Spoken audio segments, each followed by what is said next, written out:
Hello बच्चों, मेरा नाम है मोहित और आपका स्वागत है हमारे यूट्यूब चैनल हिस्ट्री चैंपियन में। तो जैसा कि आप जानते हो, आपका जो पेपर होने वाला है principle of the micro economics या माइक्रो इकोनॉमिक्स का जो पेपर होने वाला है, उससे संबंधित जितने महत्वपूर्ण प्रश्न होने वाले सारे सारे मैं आपको करवाने वाला हूं।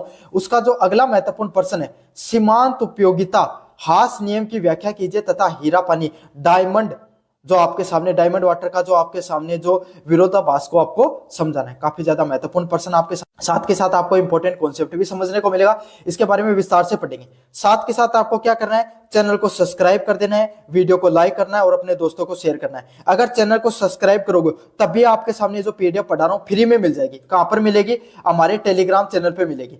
टेलीग्राम चैनल पे आपको, जैसे टेलीग्राम चैनल का लिंक है ना, मैंने डिस्क्रिप्शन में दे रखा है। डिस्क्रिप्शन में टेलीग्राम चैनल पे लिंक पे क्लिक करोगे क्या, तो वहां पर आपके सामने बीए फर्स्ट सेमेस्टर इकोनॉमिक्स के नाम से पीडीएफ मिल जाएगी। वहां पर नहीं मिले, फाइल वाले सेक्शन में जाकर सर्च कर लेना, माइक्रो MICRO छोटे शब्दों में, वहां पर मिल जाएगी आपके सामने बीए फर्स्ट सेमेस्टर इकोनॉमिक्स के नाम से पीडीएफ पड़ी होगी, पढ़ लेना वहां पर। अगर नहीं मिले तो कमेंट कर देना, कमेंट में मैं आपको पीडीएफ प्रोवाइड करवा दूंगा।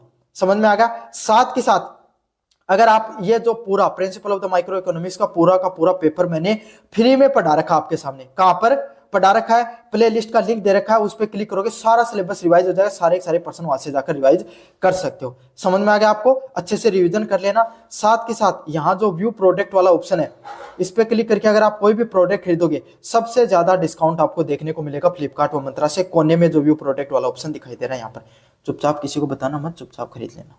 समझ में आ गया? वरना और कोई खरीद लेगा।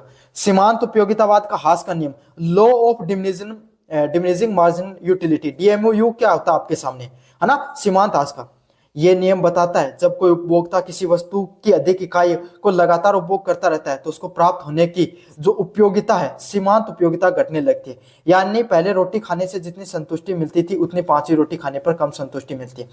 रोटी खाने वाला उदाहरण सही नहीं बैठेगा, मैं बताऊंगा आपको सही उदाहरण क्या होगा। भाई आपको क्या मन में थी कि भाई मुझे तो कलाकंद खानी है, या फिर कलाकंद छोड़ो, काजू कतली, काजू कतली सबकी फेवरेट होती है आपके सामने, है ना?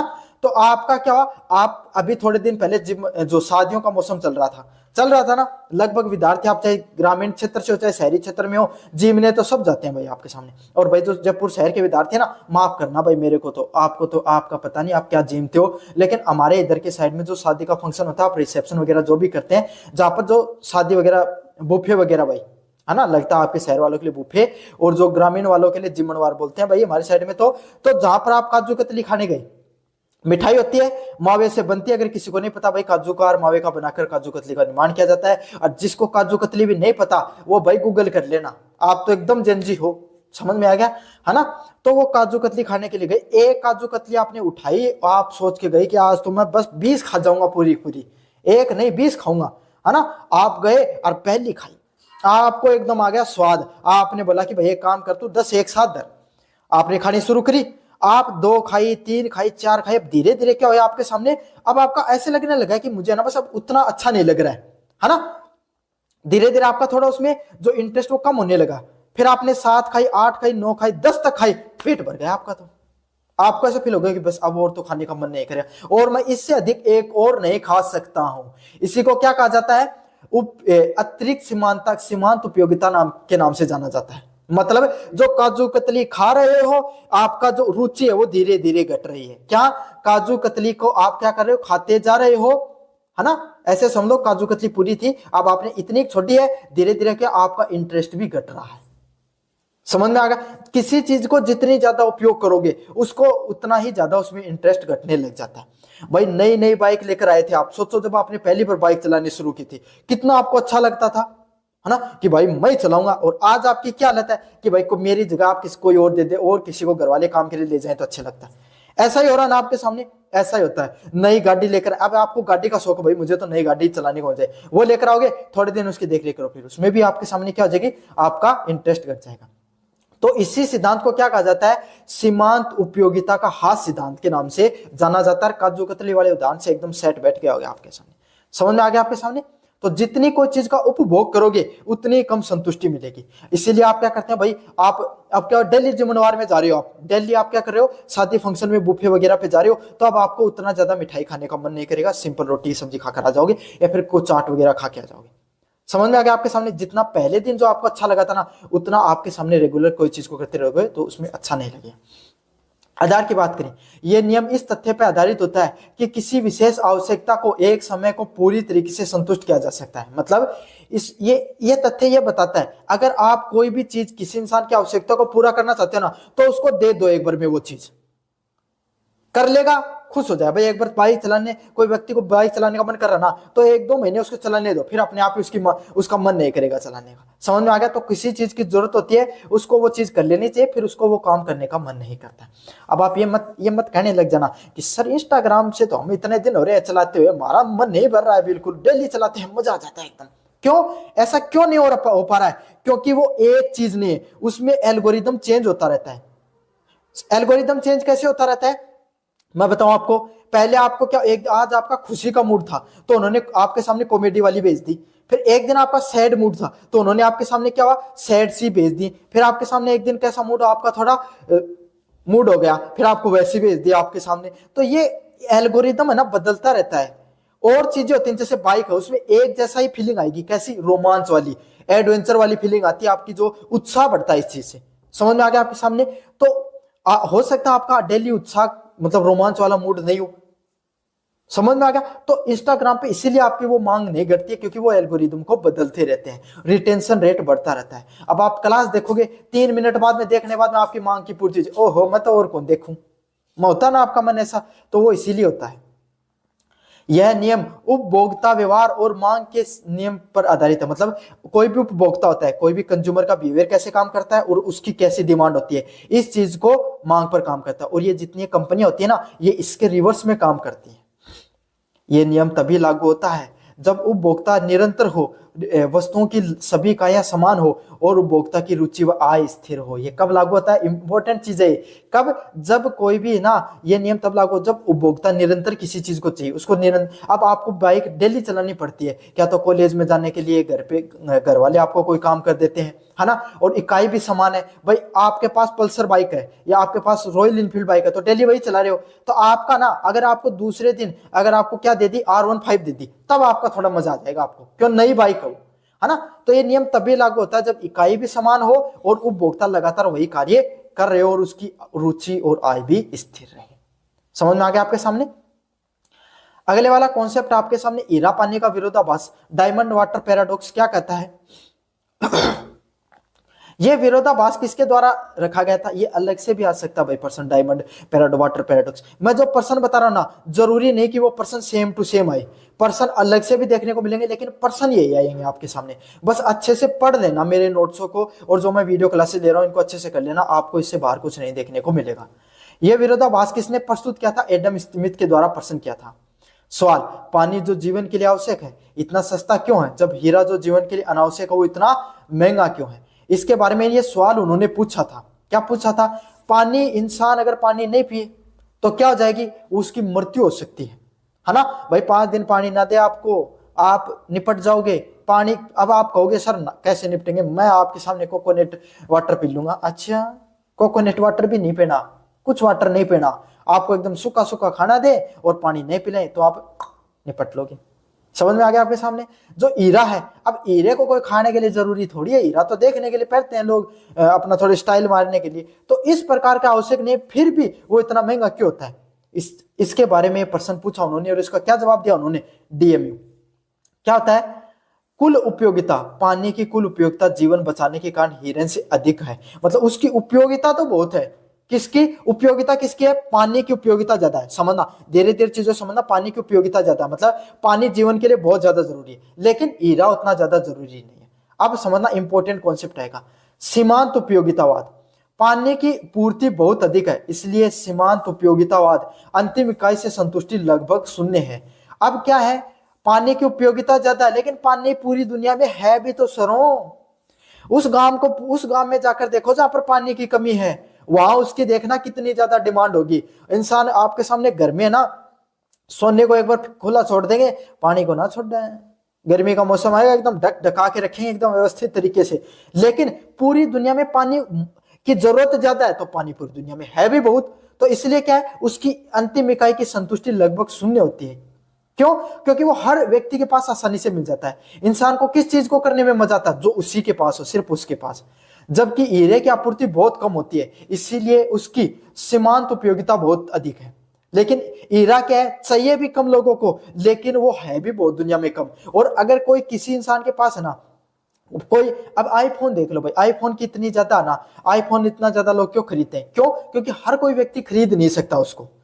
तभी तो हर कोई कि भाई आपको लगता है कि अरे इसके पास तो आईफोन है ना, ऐसा फीलिंग आती है ना। क्यों? आजकल तो सभी लोग खरीद लेते हैं, इतने तो अमीर सब हो गए आजकल। लेकिन मान लो पहले के समय कोई टाइम हुआ करता था जब ये ब्रांड वैल्यू हुआ करती थी आईफोन की, कि भाई जिसके पास पैसा उसी के पास आईफोन रहता है। अगले वाला है, बाजार में आप वस्तु की कीमत उसकी कुल उपयोगिता से नहीं बल्कि उसकी सीमांत उपयोगिता व दुर्लभता से तय होती है, इसलिए हीरा महंगा होता है। मतलब पूरी दुनिया में कोई चीज की कितनी वैल्यू होगी इस चीज पे डिपेंड नहीं करता है कि उसकी उपयोगिता, मतलब कितने लोगों को वो चीज चाहिए, बल्कि इस चीज से होती है कि वो चीज कितनी कम है इस दुनिया में। सोना भी इसीलिए महंगा है, क्यों? क्योंकि पूरी दुनिया में सबसे कम पाया जाता है। समझ में आ गया? और उसको दैनिक जीवन में लोग यूज भी करते हैं पहले के समय से, इसीलिए वो ज्यादा महंगा होता है। और यही चीज हीरे पर भी लागू होती है। तो इसी को क्या कहा जाता है? सीमांत उपयोगितावाद के हास नियम के नाम से जाना जाता है। इंपॉर्टेंट कॉन्सेप्ट था, हीरा-वाटे विरोधाभास भी आपको समझा दिया है। प्रश्न को एकदम विस्तार से लिख कर आना है, समझ में आ गया ना? अच्छे से लिख के आ जाना इसको। तो बच्चों, मेरा नाम है मोहित और आपका स्वागत हमारे यूट्यूब चैनल हिस्ट्री चैंपियन में। तो जैसा कि आप जानते हो, आपका जो पेपर होने वाला है principle of the micro economics, उससे संबंधित जितने महत्वपूर्ण प्रश्न है सारे मैं आपको पढ़ाने वाला हूं। उसका अगला महत्वपूर्ण प्रश्न है तथ्यता, उदासीनता वक्र एवं बजट रेखा की सहायता से उपभोक्ता संतुलन को स्पष्ट कीजिए, आय प्रभाव व प्रतिस्थापन प्रभाव को भी समझाइए। तो आपके सामने ये प्रश्न अलग अलग भी आ सकते हैं, एक साथ भी आ सकते हैं। काफी ज्यादा महत्वपूर्ण प्रश्न है। बस आपको क्या करना है, वीडियो को पूरा देखना है, चैनल को सब्सक्राइब करना है और अपने दोस्तों को जरूर से शेयर करना है। तो चलिए शुरू करते हैं, अपन प्रश्न की तरफ आगे बढ़ते हैं। उपभोक्ता संतुलन, कंज्यूमर इक्विलिब्रियम क्या होता है उसके बारे में अपन विस्तार से जानेंगे, इसको आगे पढ़ेंगे। लेकिन इससे पहले आपको क्या करना है, अगर ये पीडीएफ जो मैं आपको पढ़ा रहा हूं इसको फ्री में प्राप्त करना चाहते हो तो आपको क्या करना पड़ेगा भाई, चैनल को सब्सक्राइब करना पड़ेगा।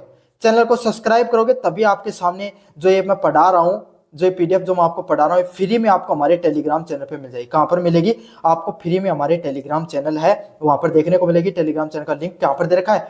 डिस्क्रिप्शन में दे रखा है। कहां पर दे रखा है? फ्री में मेरे टेलीग्राम चैनल का लिंक डिस्क्रिप्शन में दे रखा है। वहां पर जाकर फाइल वाले सेक्शन में जाकर सर्च करना, आपको क्या MICRO छोटे शब्दों में कर लेना। वहां पे BA फर्स्ट सेमेस्टर आपके सामने, या फिर माइक्रो रहने देना, आप इकोनॉमिक्स भी सर्च कर सकते हो, इकोनॉमिक्स सर्च कर लेना। समझ में आ गया? छोटे शब्दों में जैसे मैंने लिखा वैसे सर्च कर लेना, BA फर्स्ट सेमेस्टर इकोनॉमिक्स के नाम से आपके सामने पीडीएफ देखने को मिल जाएगी। या फिर नहीं मिले तो कमेंट कर लेना, मैं आपको बता दूंगा। साथ के साथ सारे सिलेबस को अगर रिवीजन करना चाहते हो तो आपके सामने क्या होगा, प्ले लिस्ट का लिंक डिस्क्रिप्शन में देखा, वहां से जाकर रिवीजन कर सकते हो। उपभोक्ता संतुलन उस बिंदु को प्राप्त करता है जहां पर वह अपनी सीमित आय और वस्तुओं की कीमत को देखते हुए संतुष्टता प्राप्त करता है। मतलब भाई आदमी है ना, ये क्या होता है, उपभोक्ता संतुलन क्या होता है, वो पॉइंट जब आदमी को क्या, भाई आदमी की इच्छा तो ऐसे कि वो हाथी भी खरीद ले, घोड़े भी खरीद ले, सब कुछ खरीद ले, पूरी दुनिया को खरीद ले, फिर भी उसको संतुष्टि नहीं हो। फिर तो ऐसे हो मंगल ग्रह खरीद लो, पृथ्वी को तो खरीद ही लिया मैंने, है ना? यही इंसान की सोच होती है, कुछ भी खरीद ले उसको संतुष्टि नहीं मिलती है आपके सामने।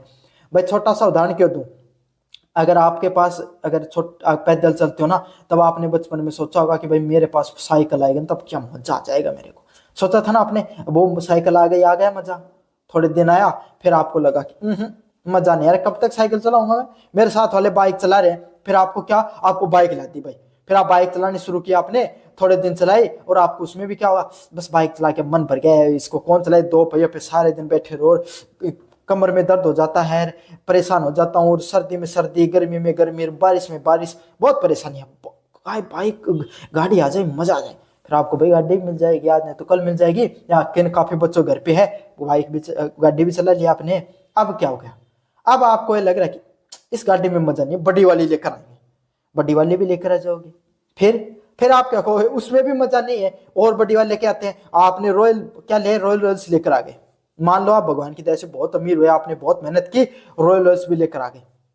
लेकर आ गए। फिर आप क्या कहोगे, वो पहले पुराने वाली थी ना उसमें ज्यादा स्वाद था भाई, एक तो इसमें तेल इतना लगता है, बाकी इसमें कंफर्टेबल बहुत आपके सामने, लेकिन स्वाद उसमें जो आया वो कभी नहीं आया जीवन में। क्यों आया, उसमें पहले वाली जो बाइक, पहली बाइक चलाई उसमें, पहली गाड़ी चलाई उसमें क्यों स्वाद है, क्योंकि वो वस्तु उस समय की थी जब आपको सबसे ज्यादा उस चीज की जरूरत थी, और जब किसी चीज की सबसे ज्यादा जरूरत होती है तब वो चीज मिलती है, सबसे ज्यादा संतुष्टि तभी मिलती है आपके सामने। समझ में आ गया। तो ये इंसान का व्यवहार होता है, चाहे कुछ खरीद ले उसकी इच्छाएं पूर्ति नहीं होती है। वो इच्छाएं कैसे पूर्ति होती है, मैं बताता हूं आपको इच्छाएं कैसे पूर्ति होती है। इच्छाएं पूर्ति होती है जब भाई आपके पास पैसे था सिर्फ किसका, एक किस खरीदने का, एक आपको स्विफ्ट डिजायर खरीदने का आपके पास पैसा था, और आपने स्विफ्ट डिजायर खरीद ली। आप भैया आपके पास आपका मन तो रॉयल इनफील्ड, रॉयल रॉयल्स खरीदने का, लेकिन पैसा ही नहीं है। समझ में आ गया। तो आप क्या कहोगे, भाई मेरे पास जो गाड़ी है ना सबसे बढ़िया गाड़ी वही है इस दुनिया की, स्विफ्ट डिजायर। क्यों, क्योंकि पैसा ही नहीं है।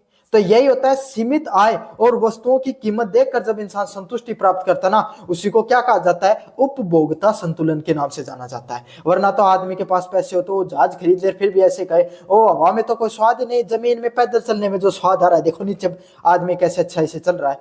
समझ में आ गया। तो इंसान कुछ भी खरीद ले उसको संतुष्टि जब प्राप्त होती है जब वो कोई चीज खरीद नहीं पाता है। समझ में आ गया। उसके पास कोई वस्तु हो और फिर उससे बड़ी नहीं खरीद पाए तभी उसको सबसे ज्यादा संतुष्टि मिलती है। तटस्थता वक्र विश्लेषण में संतुलन की दो शर्तें होती है, मतलब इसमें दो शर्तें बताई गई हैं। पहले शर्त है बजट रेखा, जब उपभोक्ता की आय और वस्तुओं की कीमत को दर्शाती है, यानी अधिकतम कितना खर्च कर सकता है। यह क्या दिखाती है आपके सामने, उपभोक्ता की मतलब भाई उसकी इनकम और कितनी प्राइस है, जो कोई भी चीज आपके सामने उसकी ऑब्जेक्ट प्राइस कितनी है, तो उसके बीच में संतुलन दिखाएगी। उसमें दिखाएगी कितनी वो ज्यादा से ज्यादा खर्च कर सकता है, उसकी लिमिट कितनी है कोई भी वस्तु को खर्च करने की। उसको किस नाम से जाना जाता है, बजट लाइन के नाम से जाना जाता है। समझ में आ गया। तटस्थता वक्र ये उपभोक्ता की समान संतुष्टि के लिए विभिन्न बंडलों को दिखाता है कि भाई कोई इंसान है ना कितने कितने प्राइस पे, भाई कोई आदमी महीने के लाख रुपए कमाता है, समझ में आ गया। आपके सामने वो क्या 30,000 रुपये गाड़ी लेके संतुष्ट हो जाएगा। समझ में। अब कोई आदमी महीने के 10 लाख रुपए कमाता है 2 करोड़ की गाड़ी लेके संतुष्ट होगा, और कोई आदमी महीने के बेचारा कमाता है 10,000 है, वो आपके सामने 1 लाख रुपए की जो स्प्लेंडर मोटरसाइकिल आती है उसमें वो इतना संतुष्ट है, वो रॉयल रॉयल्स में नहीं हो सकता कोई आदमी। समझ में आ गया। क्यों, क्योंकि भाई रॉयल रॉयल्स में तो 2 आदमी बैठ सकते हैं, 4 बैठ जाएंगे, है ना, फैमिली जा सकती है। वो 4 को बाइक पे बैठाएगा प्लस सामान भी लेकर जाएगा, तो सबसे ज्यादा संतुष्ट वो होगा। हंसी मजाक में बता रहा हूं। तो इसको क्या कहा जाता है, तो उपभोक्ता का कौन कौन सी वो प्राइस होती है जो वो संतुष्ट होता है, उसको किस नाम से जाना जाता है, तटस्थता वक्र के नाम से जाना जाता है। समझ में आ गया। अगला है संतुलन बिंदु। संतुलन वहां होता है जब बजट रेखा सबसे ऊंचे आईसी को छू लेती है, मतलब आप आईसी करो को जो सबसे उछले पॉइंट पे आपके सामने छू लेती है ना, तब भी उसका संतुलन दिखाई पड़ता है। आईसी का ढलान एमआरएस और बजट रेखा के ढलान वस्तु की कीमतों के अनुपात बराबर होता है। भाई जैसे जैसे आपके इंसान आईसी नीचे आता चला जाएगा, जैसे जैसे बजट रेखा जितनी बढ़ती चली जाएगी। समझ में आ गया। आय प्रभाव क्या होता है, इनकम इफेक्ट क्या होता है, जब उपभोक्ता की वास्तविक आय बढ़ती है तो कीमतें स्थिर रहती हैं, तो उसकी मांग में जो परिवर्तन आता है उसको क्या कहा जाता है, आय प्रभाव के नाम से जाना जाता है। मतलब जब कोई उपभोक्ता होता है ना, उसकी जो वास्तविक आय बढ़ती है, समझ में आ गया, कीमत स्थिर है, मांगे बढ़ रही है, आय बढ़ रही है, तो उसके मांग में भी परिवर्तन आता है। भाई पहले आपका क्या हुआ, पहले आपकी 20,000 रुपए आप पूरी साल के कमाते थे। भाई आप अपने घर में देख लो, सिंपल, आपके पापा जी 20,000 रुपए कमाते थे। अब क्या हुए, आप लग गए भाई किसके अंदर, आप लग गए पटवारी लग गए आप। अब भाई 40,000 रुपए आप कमाने लग गए। समझ में आ गया। अब 60,000 रुपए आने लगे। तो पहले आपके सामने, पहले आपके घर में कितना खर्चा होता था भाई, 10-15,000 रुपए आप खर्च करते थे। आप कितना करने लग जाओगे, 25 से 30,000 रुपए खर्च करने लग जाओगे। समझ में आ गया। तो आय बढ़ी आपके घर की, तो खर्च करने का तरीका भी बढ़ा। अब आप ये नहीं सुनते हो भाई चाहे कितने पैसे कमा लो पैसे तो उतने ही बचते हैं, सुना ना आपने सिद्धांत। ये क्यों होता है, क्यों कोई आदमी की जितनी ज्यादा आय बढ़ती है वो उतने ज्यादा उसके खर्चे भी बढ़ जाते हैं। इसको क्या कहा जाता है, आय प्रभाव के नाम से जाना जाता है। सामान्य वस्तु, आय बढ़ने पर क्या होती है, मांग भी बढ़ती है। समझ, आय बढ़ेगी तो मांग बढ़ेगी, तो सीधा सिद्धांत था भाई। पहले आपके सामने हो सकता था आप मोटरसाइकिल पे चलते छोटी वाली पे, आप अब हो सकता है गाड़ी भी लेकर आ जाओ। समझ में आ गया आपके सामने। पहले आप हो सकता था घर की सब्जी आपके सामने बाड़ी में उगाते थे, अब हो सकता है बाड़ी में उगाना बंद कर दो, बाजार से ज्यादा लाना शुरू कर दो। समझ में आ गया। घटिया वस्तु, आय बढ़ने पर आय बढ़ने पर भी मांग घटती है। क्यों? आपको एक बात सोचना, आय बढ़ेगी ना तब आप एक चीज अगर आप वस्तु कम खरीदोगे लेकिन कैसी खरीदोगे, बढ़िया खरीदोगे, आपके सामने ब्रांडेड चीजें खरीदना शुरू कर दोगे, जैसे पैसे आने लग जाएंगे एपी पास नहीं एडिडास के जूते खरीदने शुरू कर दोगे आपके सामने। तो चाहे आय बढ़ेगी, अगर आपकी वस्तु अच्छी नहीं है तो उसके धीरे धीरे मांग घटनी शुरू हो जाएगी। समझ में आ गया। अगले वाला पॉइंट है प्रतिस्थापन प्रभाव। प्रतिस्थापन प्रभाव क्या आता है? जब एक वस्तु की कीमत घटती है तो दूसरे वस्तु के मुकाबले सस्ती हो जाती है। प्रतिस्थापन प्रभाव क्या करता है? जब एक वस्तु की कीमत घटती है तो दूसरी वस्तु के मुकाबले सस्ती हो जाती है। तो इसमें क्या बताएगा भाई, कोई एक ये चीज ये है कि मान लो अगर कोई एक प्रोडक्ट था, है ना, अगर आप कोई प्रोडक्ट खरीद रहे हो, आपको पसंद क्या था? आपका जो चाय सस्ता होने पर उपभोक्ता कॉफी के स्थान पर चाय अधिक खरीदेगा हमेशा। मतलब देखो ये बहुत सिंपल सिद्धांत है, मतलब इसके अंदर कुछ लास्ट में यहाँ पर कुछ कॉन्सेप्ट में डिफरेंस कर रखा है, इसलिए थोड़ा कंफ्यूजन हो गया, पता नहीं क्या लिख रखा है इसमें। मैं बताऊं आपके सामने क्या होता है भाई। एक कोई वस्तु थी, आप चाय खरीदते थे, चाय पीते हो भाई आपके सामने, और आपका भाई क्या क्या खरीदता? आपका एक साथ वाला परिवार है, वो क्या खरीदता आपके सामने? कॉफी पीता है। अब क्या हो गया भाई, कॉफी पीना उनके लिए कोई जरूरी भी नहीं है, चाय से भी काम निकाल लेते हैं, लेकिन कभी कभार कॉफी भी पी लेते हैं। अब क्या हुआ? चाय की कीमत गिर गई भाई। क्या हुआ? असम में क्या हुआ? आपके सामने बहुत ज्यादा चाय का उत्पादन और चाय की कीमत गिर गई। अब आपके पास क्या होगा? कॉफी की तो प्राइस वही थी, तो पहले मान लो दोनों की कीमत 50-50 रुपए थी, तो लोग क्या करते थे? कॉफी ज्यादा पी लेते थे, चाय को इतनी भाव नहीं देते थे। अब क्या हो गई? डिमांड कम होने लगे, तो चाय कितने की होगी? 40 की हो गई, और कॉफी की कीमत उतनी रही 50 की 50। तो अब लोग क्या करेंगे? कॉफी को पीना कम कर देंगे, और किसको पीना शुरू कर देंगे? चाय को पीना शुरू कर देंगे आपके सामने। ये देखा ना आपके सामने। ये उदाहरण समझ में आया तो मैं बताऊंगा आपको एक और बढ़िया वाला उदाहरण। क्या हुआ था? थोड़े दिन पहले रिचार्ज महंगे हुए थे, जियो केयर, एयरटेल केयर, इनके, तो लोगों ने क्या किया था? बीएसएनएल में पोर्ट करवाई थी ना सिम। क्यों? क्योंकि बीएसएनएल हो सकता था पहले बीएसएनएल के कामों से बीएसएनएल की जो संतुष्ट नहीं थे बाजार में लोग, लेकिन उसकी प्राइस कम थी, तो लोगों ने बीएसएनएल को यूज करना शुरू कर दिया। इसको क्या कहा जाता है? प्रतिस्थापन प्रभाव के नाम से जाना जाता है। मुझे उम्मीद है अब आपको सामने अच्छे से चीजें समझ में आ गई होगी। इसका उदाहरण यह दे रखा है कि चाय सस्ती होने पर उपभोक्ता कॉफी के स्थान पर अधिक चाय खरीदता है, इसको प्रतिस्थापन प्रभाव के नाम से जाना जाता है। तो यह था तटस्थता, जो उदासीनता वक्र एवं बजट रेखा की सहायता से उपभोक्ता संतुलन को स्पष्ट करना तथा आय प्रभाव एवं प्रतिस्थापन प्रभाव को भी मैंने विस्तार से बताया। कैसा लगा वीडियो जोर से बताना, चैनल को जोर से सब्सक्राइब करना और अपने दोस्तों को जोर से शेयर कर देना। धन्यवाद। मेरा नाम है मोहित और आपका स्वागत हमारे यूट्यूब चैनल हिस्ट्री चैंपियन में। तो जैसा कि आप जानते हो आपका जो पेपर होने वाला है principle of the micro economics, उससे संबंधित जितने महत्वपूर्ण प्रश्न है सारे अपन करने वाले हैं। उसका जो पहला प्रश्न है, अर्थशास्त्र किसे कहते हैं, इसकी विषय सामग्री, प्रकृति एवं विधि की विवेचना कीजिए, साथ ही सकारात्मक एवं आदर्शात्मक अर्थशास्त्र में अंतर प्रकट कीजिए। मतलब अर्थशास्त्र किसे कहते हैं, इसकी विषय सामग्री क्या होती है, इसकी प्रकृति क्या होती है, इसकी विधि का विवेचन क्या होता है, इसके बारे में अपने विस्तार से बताना है। साथ के साथ सकारात्मक व आदर्शात्मक अर्थशास्त्र में भी आपको अंतर बताना है। तो आपके सामने अर्थशास्त्र से संबंधित सारा प्रश्न क्लियर हो जाएगा, और पॉजिटिव और जो नॉर्मेटिव जो आपके सामने इकोनॉमिक्स होता है उसके बीच में भी जो डिफरेंस के साथ साथ आपका सारा कॉन्सेप्ट भी क्लियर हो जाएगा। तो काफ़ी ज़्यादा महत्वपूर्ण प्रश्न है, अलग अलग कॉलेजों में बहुत बार पूछा जाता है। तो अगर मैं आपको पीडीएफ पढ़ाऊँ तो काफ़ी बच्चों सवाल है, सर हम रिवीजन के लिए पूरी पीडीएफ जो आप पढ़ा रहे हो ये हमको भी पढ़नी है, तो हम फ्री में कहाँ से प्राप्त कर सकते हो? तो फ्री में अगर ये पीडीएफ प्राप्त करना चाहते हो तो इसके लिए आपको क्या करना पड़ेगा? टेलीग्राम चैनल को ज्वाइन करना पड़ेगा भाई। टेलीग्राम चैनल का लिंक कहाँ पर दे रखा है मैंने? डिस्क्रिप्शन में मैंने टेलीग्राम का लिंक दे रखा है, वहाँ पे जाकर आप बाकायदा क्या कर सकते हो? सारे के सारे आपके सामने जो ये पीडीएफ है फ्री में प्राप्त कर सकते हो। क्या तो ज्वाइन करते हैं वहाँ पर मिल जाएगी, या फिर वहाँ पर नहीं मिले तो फाइल वाले सेक्शन में जाकर आप प्रिंसिपल सर्च कर लेना, या फिर माइक्रो इकोनॉमिक्स सर्च कर लेना, छोटे शब्दों में MICRO सर्च कर लेना। BA first semester micro economics के नाम से आपको ये पीडीएफ देखने को मिल जाएगी। साथ के साथ अगर फ्लिपकार्ट मंत्रा से कोई प्रोडक्ट खरीदना चाहते हो तो यहाँ व्यू प्रोडक्ट वाले ऑप्शन पे क्लिक करके क्या कर सकते हो? सबसे ज़्यादा प्रोडक्ट है वो खरीद सकते हो। चलिए शुरू करते हैं। अर्थशास्त्र क्या होता है? अर्थशास्त्र एक प्रकार का सामाजिक विज्ञान है जो यह अध्ययन करता है कि लोग, व्यक्ति और समाज अपने सीमित संसाधनों का उपयोग करके असीमित आवश्यकताओं का प्रयोग कैसे कर पाते हैं। मतलब अर्थशास्त्र एक ऐसी चीज होती है ना जिसमें चाहे कोई व्यक्ति हो गया या पूरा का पूरा एक ग्रुप या समाज हो गया, जिनके पास जो जो चीजें हैं उसका उपयोग करके वो अपनी घर गृहस्थी कैसे चला पाते हैं, अब उनकी जो इच्छाएं हैं उनको किस प्रकार से पूर्ण कैसे कर पाते हैं, इसी को क्या कहा जाता है आपके सामने अर्थशास्त्र के नाम से जाना जाता है। भाई एक अगर आपको क्या करना है, अब आपकी ये इच्छा है कि मुझे ना एक बुलेट बाइक लेकर आनी है, लड़कों की, आजकल तो लड़कियों की भी इच्छा होती है ना, तो आप क्या करोगे, धीरे धीरे आपके पास जो पॉकेट मनी पहले से थी 50-60 हज़ार रुपये 1 लाख के आसपास वो पहले से पड़ी हुई थी, उसके अलावा आपने क्या किया, इस बार घर वालों से थोड़ा मांगा कि भाई मैं कॉलेज फर्स्ट ईयर में अच्छे अंक लेकर आऊँगा ना, तो आप मुझे लाख के आसपास आराम से दे देना। तो इस प्रकार से आपने थोड़ी और व्यवस्था करा के क्या कर लिया, बुलेट की जो व्यवस्था कर ली, जो रॉयल इनफील्ड वाली बाइक आती उसकी। तो आपके पास जो संसाधन थे, कुछ पैसे आपके थे, कुछ घर वालों से किए, कुछ आपने काम किया, ऐसा सब कुछ मिलाकर आपने क्या कर लिया, आपकी जो असीमित आवश्यकता थी, आपकी क्या आवश्यकता थी, बुलेट खरीदना आपकी आवश्यकता थी, उसको पूर्ण कर लिया। यह चयन और दुर्बलता का विज्ञान है। एडम स्मिथ ने इसे धन का विज्ञान भी कहा है और रॉबिन ने इसे चयन का विज्ञान भी कहा है। तो चयन का, अब आपके पास उस लाख रुपए से आपके पास क्या क्या कर सकते थे, आप एसआईपी कर सकते थे। एसआईपी मतलब क्या, तो स्टॉक मार्केट में रुपए लगा देते, गोल्ड में इन्वेस्ट कर देते, कोई एक जो इक्विटी आती है उसमें आईपीओ में इन्वेस्ट कर सकते थे, मतलब इन्वेस्टिंग कर सकते थे आप।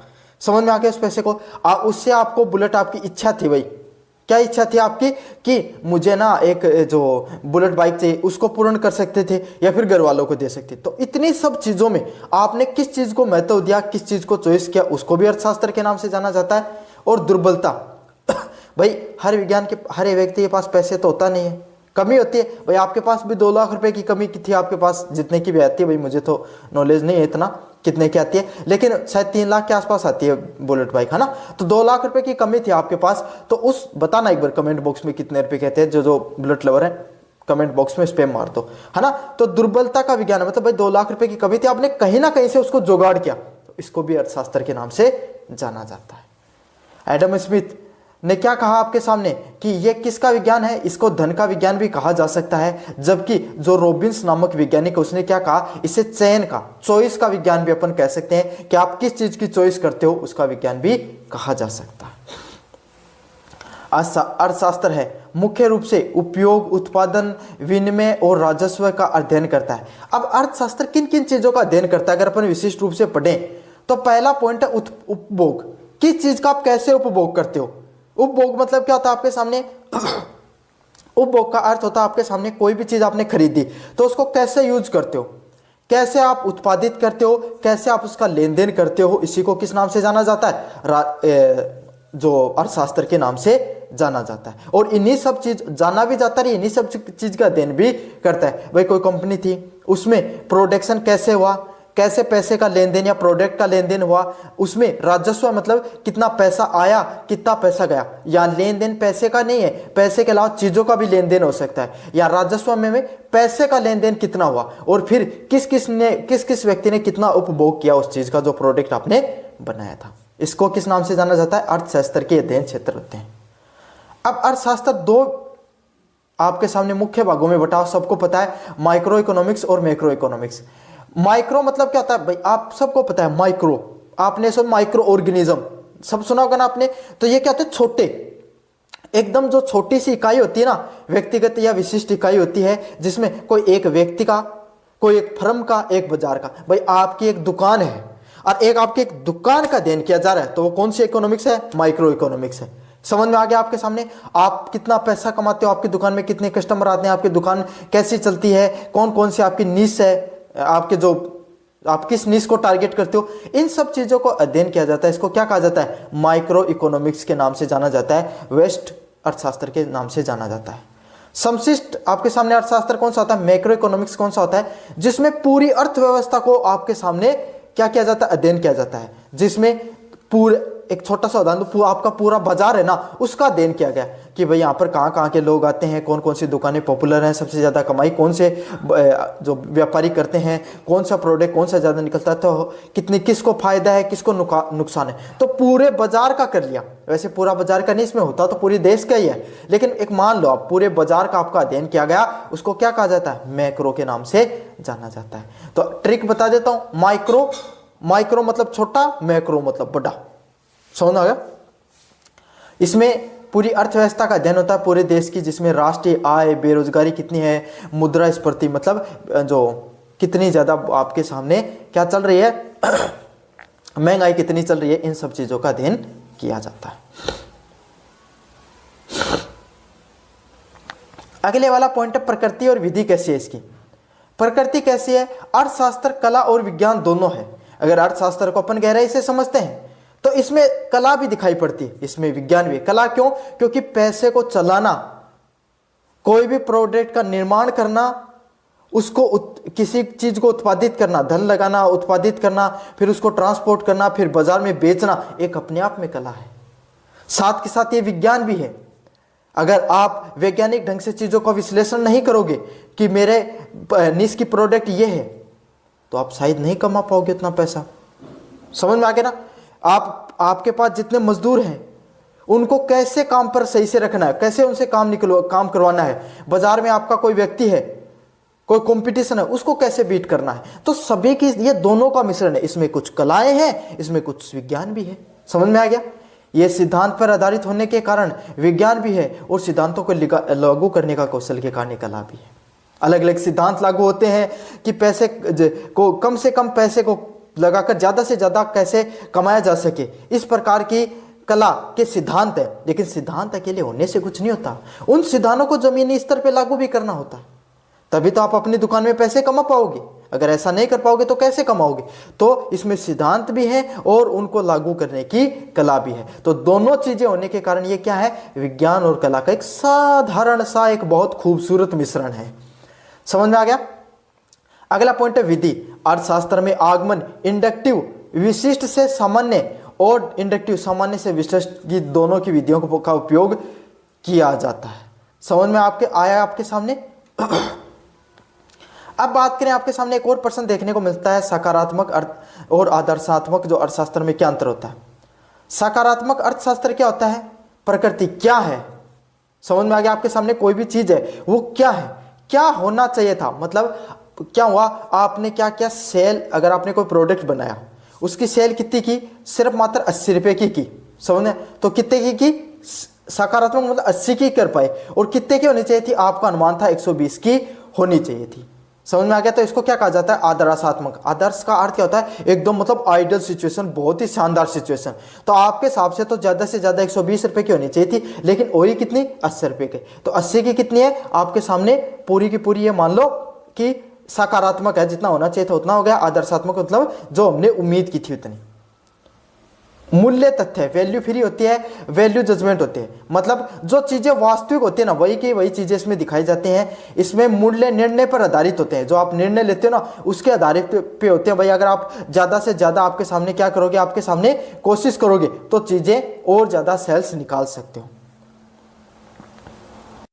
उदाहरण के लिए आपके सामने भारत में बेरोजगारी दर कितनी है, 6.5% भारत में बेरोजगारी दर देखने को मिल सकती है। मतलब कितनी प्रतिशत देखने को मिल सकती है, 6.5% भारत के अंदर बेरोजगारी है टोटल की टोटल। समझ में आ गया। ये सकारात्मक है, मतलब ये चीजें वास्तविकता में पाई जाती हैं। अगला, सरकारी को गरीबी दूर करने के लिए प्रयास करना चाहिए, तो ये जजमेंटल है भाई।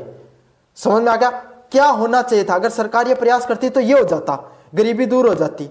लेकिन ये बेरोजगारी 6.5% तो अभी भी है। समझ में आ गया ना। अगर यही चीज आदर्शात्मक में चली जाती है, अगर ये लिखा होता कि बेरोजगारी 6.5% से कम होनी चाहिए थी अगर सरकार अच्छे से प्रयास करती तो। समझ में आ गया।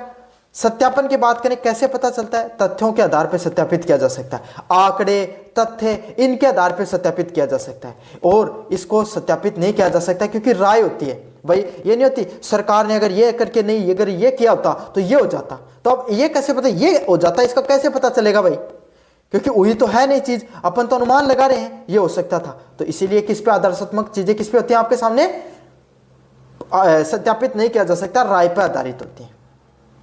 तो ये था आपके सामने आपका जो साधारण सा प्रश्न, लेकिन उतना ही महत्वपूर्ण, अर्थशास्त्र क्या होता है, इसकी विशेष सामग्री व प्रकृति के बारे में बताइए। मैं बता रहा हूँ लॉन्ग टाइप या शॉर्ट टाइप में प्रश्न जरूर से देखने को मिलेगा, अच्छे से करके आ जाना। धन्यवाद। मेरा नाम है मोहित और आपका स्वागत हमारे YouTube चैनल हिस्ट्री चैंपियन में। तो जैसा कि आप जानते हो, आपका जो पेपर होने वाला है principle of the micro economics, उससे संबंधित जितने महत्वपूर्ण प्रश्न है सारे के सारे मैं आपको करवाने वाला हूं। उसका जो अगला महत्वपूर्ण प्रश्न है, मांग और आपूर्ति के नियमों की व्याख्या कीजिए, बाजार संतुलन कैसे निर्धारित होते हैं इसके रेखा चित्र द्वारा समझाइए आपके सामने। तो मांग और आपूर्ति के जो नियम होते हैं उसको आपको बताना है और रेखा चित्र के माध्यम से आपको समझाना है। रेखा चित्र तो मैंने लिए नहीं है, लेकिन मांग का नियम और आपूर्ति का नियम दोनों के दोनों नियमों को जितनी कोशिश होगी उतना बेहतर तरीके से आपको पढ़ाया जाएगा इसमें। तो चलिए शुरू करते हैं। काफी ज्यादा महत्वपूर्ण प्रश्न आपके सामने, इसको अच्छे से पढ़ेंगे। लेकिन अगर आप ये जो पीडीएफ जो मैं आपको पढ़ा रहा हूं, अगर आप इसको फ्री में पढ़ना चाहते हो, साथ के साथ आप क्या करना चाहते हो, रिवीजन करना चाहते हो सारे के सारे कॉन्सेप्ट में फ्री में पढ़कर, तो डिस्क्रिप्शन में मैंने ये जो आपके सामने जो पीडीएफ है, ये जो पीडीएफ है टेलीग्राम पे डाल रखे है। डिस्क्रिप्शन में टेलीग्राम का लिंक दे रखा है, उस पर क्लिक करके आप क्या कर सकते हो, पीडीएफ को डाउनलोड कर सकते हो। साथ के साथ आपको यहाँ पर कोने में व्यू प्रोडक्ट वाला ऑप्शन दिखाई दे रहा है, इस पे क्लिक करके भी आप और कोई प्रोडक्ट खरीदना चाहते हो तो खरीद सकते हो। चलिए शुरू करते हैं। आपके सामने पहला प्रश्न है, मांग का नियम क्या होता है। मांग का नियम बताता आपके सामने कि अन्य बातें रहने पर, जैसे उपभोक्ता की आय, रुचि, जब किसी वस्तु की कीमत बढ़ती है तो उसकी मांग घटती है, और जब कीमत घटती है तो मांग बढ़ती है। देखो सीधी सीधी बात, देखो सीधा सिद्धांत आपके सामने जो मांग का क्या सिद्धांत है। अगर कोई भी आदमी है ना, सबसे पहले उसमें कुछ चीजें कांस्टेंट होनी चाहिए। कांस्टेंट क्या होनी चाहिए आपके सामने, जैसे उपभोक्ता क्या है, कोई आदमी पहले जितने पैसे कमा रहा था ना, आज भी उतने पैसे कमा रहा है।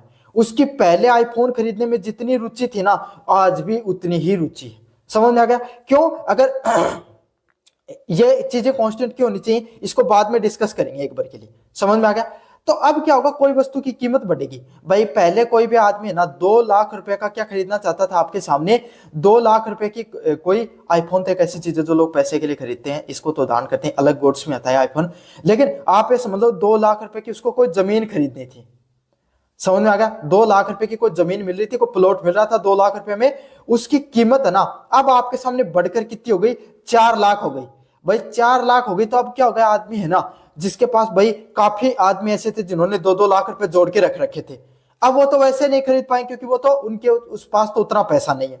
साथ के साथ कुछ लोग क्या सोचेंगे, भाई ये जो आपके सामने ये जो 4 लाख रुपए बढ़े ना, मतलब 4 लाख रुपए की आपके सामने यहाँ पर कीमत कर रखी है इस प्लाट की, ये इतने रुपए का प्लाट है नहीं यहाँ पे, इतने रुपए के तो हम, इससे अच्छा तो हम 4 लाख रुपए का प्लाट या फिर 4 लाख रुपए की चीज तो कहीं पर बाजार के जो शहर होता है उसके आउटर इलाके में भी हम खरीद सकते हैं। इस गांव में खरीद कर क्या करेंगे, तो काफी लोग क्या है उसको फिर से खरीदने से मना कर देंगे। क्यों? क्योंकि उन्हें लगेगा कि इतनी इस चीज रुपए की कीमत नहीं है, ओवर वैल्यूड है।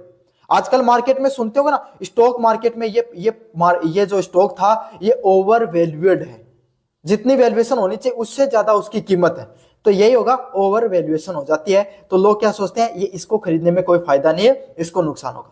तो जैसे जैसे कोई चीज की कीमत बढ़ती है उसकी मांग घट जाती है।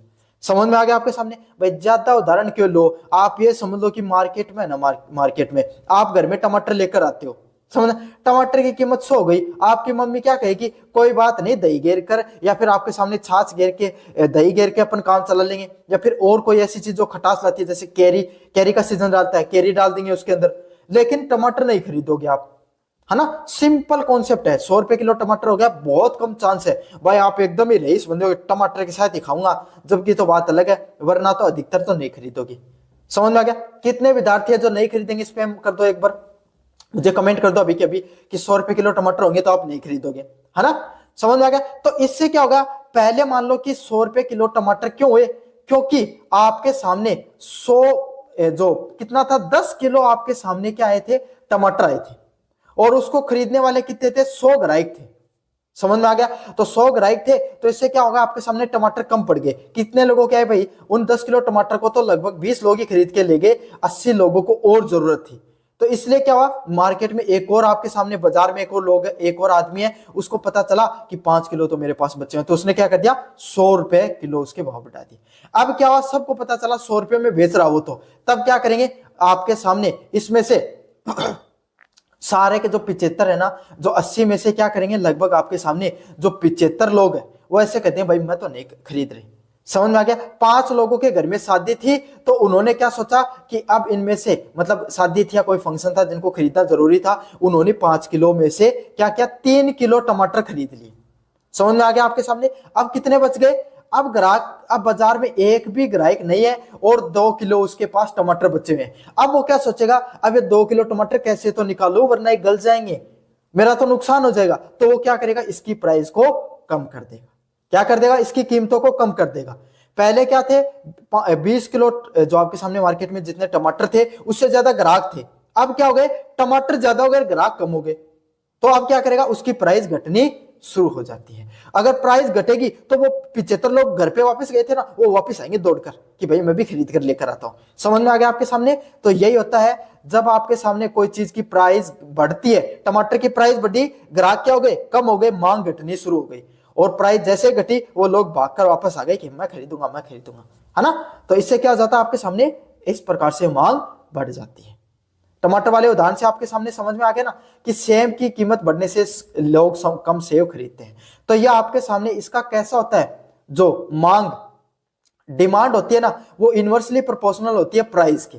कैसे होती है, इनवर्सली प्रोपोर्शनल होती है। विथ जो आपके सामने भाई इंग्लिश मीडियम से विद्यार्थी हूं मैं, तो इनवर्सली प्रोपोर्शनल पता मुझे, विथ अनुपाती बोलते हैं साहित्यिक हिंदी में, वो मुझे पता नहीं है, लेकिन इनवर्सली प्रोपोर्शनल होता है भाई डिमांड का प्राइस के अनुसार। प्राइस बढ़ेगी प्राइस बढ़ेगी, डिमांड घटेगी, प्राइस घटेगी, डिमांड बढ़ेगी। समझ में आ गया आपके सामने। आई होप अच्छे उदाहरण के साथ बेहतरीन तरीके से आपको समझा दिया मैंने। अगले वाला कॉन्सेप्ट आपके सामने आपूर्ति का। पूर्ति का नियम बताता आपके, आपूर्ति का नियम क्या बताता आपके सामने, जब बातें समान रहती है, मतलब लोगों के पास जितना पैसा चाहिए उतना था, रुचि जितनी चाहिए थी उतनी चाहिए थी, तो कोई भी वस्तु की कीमत बढ़ती है तो बाजार में उपलब्धता भी बढ़ती है। भाई छोटा सा उदाहरण बताऊं, कैसे बढ़ेगी। आप कहोगे सर अगर बढ़ जाती तो कीमत घटती नहीं। मैं बताता हूं क्या होता है। भाई एक साल ग्वार के भाव है वो आपको पता है कितने चले गए थे, लगभग 30-40 हजार रुपए के आसपास, 20-30 हजार रुपए के आसपास गए थे। उस समय सोना भी इतना ही था। सुना होगा अपने आसपास के जो आपके पिताजी ना, उनसे पूछना, ये चीज बताएंगे कि जो ग्वार के भाव एक बार कितने हो गए थे, 20-30 हजार रुपए के आसपास हो गए थे, सोने के बराबर ग्वार के भाव हो गए थे। तो क्या हो गए थे, अगले साल हर आदमी ने ग्वार उगाया था। या फिर आप किसान के लड़के हो, अगर आप किसानी करते हैं आपके माता पिता, तो आपको ये तो चीज पता होगी, एक साल जैसे इस साल सरसों के ज्यादा भाव है ना, तो अगले साल सरसों ज्यादा उगाई जाती है। देख लेना, अगर अभी तक आपने ये चीज नहीं देखी ना, तो इस बार नोटिस कर रहा है ये चीज। भाई पढ़ाई का अर्थ यही नहीं है कि सिर्फ पढ़ लिया, किताबों में नंबर लिया है बस ओहो मौज हो गई, नहीं। अपने आसपास के जीवन को भी समझा करो कि पढ़ाई जो अपन पढ़ रहे हैं आसपास के जीवन से जोड़ोगे, ज्यादा आपके लिए फायदेमंद होगी। नोटिस करना, एक साल मूंगफली के दाम बढ़ जाएंगे तो देखना कि मूंगफली ज्यादा उगाई जाएगी। होता है ना ऐसा आपके सामने।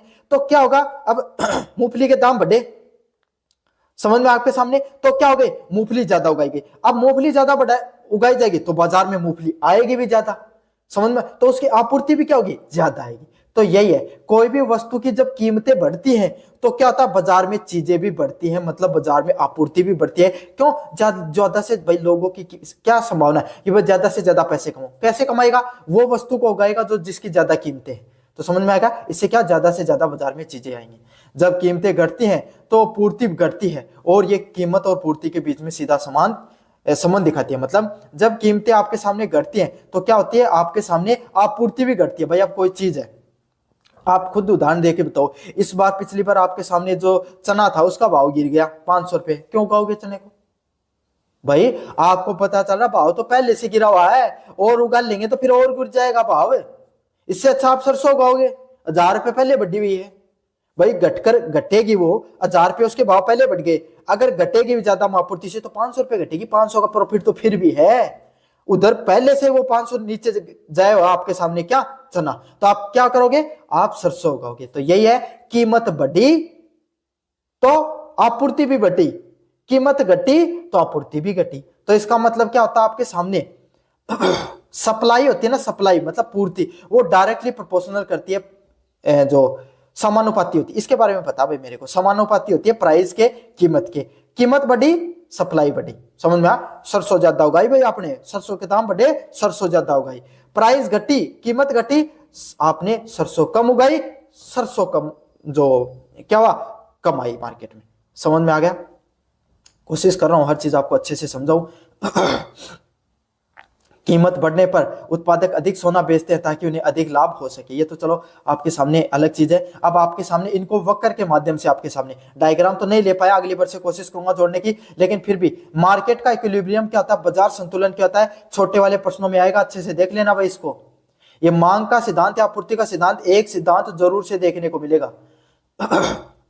बाजार संतुलन की वो स्थिति होती है जब बाजार में किसी वस्तु की मांग उसकी आपूर्ति के बराबर हो जाती है। भाई संतुलन क्या, आपके पास एक ताकड़ी है, ताकड़ी समझो, समझते हो ना आप, ऐसे तुल भाई जो न्याय वाली मूर्ति होती है उसमें जो जो लेके रखते हैं ना ताकड़ी, दो बाट, या फिर आपने कोई गांव के विद्यार्थी तो उनको तो पता, उनमें जो सामान तोला जाता था वो किस पे तोला जाता था, एक तराजू पे तोला जाता था।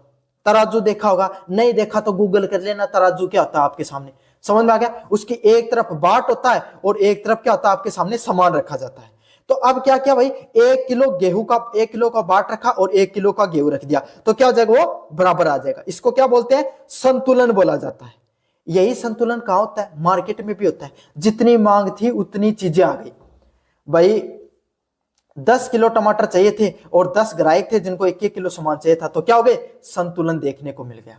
इस बिंदु पर जो कीमत तय होती है उसको संतुलन कहा जाता है। मतलब इस बिंदु पर भाई, इस बिंदु पर क्या 40 रुपए किलो टमाटर बिका, तो इसी को क्या कहा जाता है, इक्विलिब्रियम मार्केट इक्विलिब्रियम के नाम से जाना जाता है, या फिर इक्विलिब्रियम प्राइस के नाम से जाना जाता है। मतलब जब जितनी जरूरत हो उतना ही चीजें आए आपके सामने मार्केट में, उस समय कोई चीज की जितनी कीमत होती है वही उसकी वास्तविक कीमत होती है, वही उसकी संतुलन कीमत, इक्विलिब्रियम प्राइस के नाम से उसको जाना गया। समझ में आ गया। इस पर बेची गई मात्रा को संतुलन मात्रा भी कहा जाता है। और इस प्राइस पे अगर कोई प्रोडक्ट को बेचा जाता है उसको क्या कहा जाता है, संतुलन मात्रा के नाम से भी जाना जाता है। मतलब इक्विलिब्रियम क्वांटिटी के नाम से भी जाना जाता है। समझ में आ गया, वरना तो डिसबैलेंस हो जाती हैं चीजें।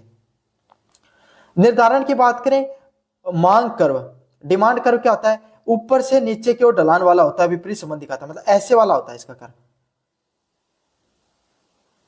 ये डिमांड और प्राइस का कर्व है ना, इनवर्सली प्रोपोर्शनल जाता है तो ऐसे होता है भाई, देख लेना। समझ में आ गया, नीचे की तरफ जाएगा, इनवर्सली प्रोपोर्शनल काम करता है।